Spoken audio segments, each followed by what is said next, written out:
Rodičia dvaja milovali sa, k 7 deťom odhodlali sa. 7 detí v zdraví lúbili, 4 dievčatá, 3 chlapcov mali. Obaja to zvládali, lásku cítili, do detí ju vkladali. Problémy nikdy neukázali, 7 detí v zdraví milovali. Je to sen, skutočnosť.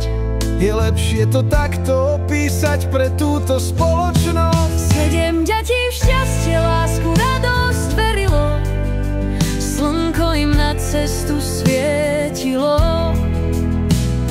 Srdcia plné viery mali, rásli a v krásny život dúfali. Ten aj dostali. 7 detí dospelo, svojou cestou sa vybralo, svadby a svoje životy žiť začalo. Tí dvaja ľudia, krásni po tom všetkom, po tých rokoch dlhých cestu životom za sebou nechali, svoju lásku pochovali. 7 detí v šťastie, lásku, radosť verilo, slnko im na cestu svietilo. Srdcia plné viery mali, rásli a v krásny život dúfali.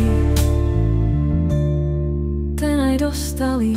Osud vás rozdelil, tak to zariadil. V druhom živote dúfam, im novú šancu pripravil. Chorobou sa ich život osolil, spolu boli, spolu odišli. V jeden rok ich svet zhasol a 7 detí smútok premohol. Mama, otec, povedať smiem, že nám život krásny ste urobili. Našim deťom sme posolstvo predali.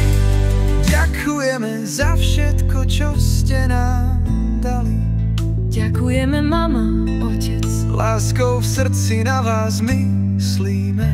Vaši chlapci s vami už sú, už svietite spolu. Žiarite v teme, bratia krásni, mama, otec. Svetlo jasné v temnotách, navždy ostanete v našich spomienkach.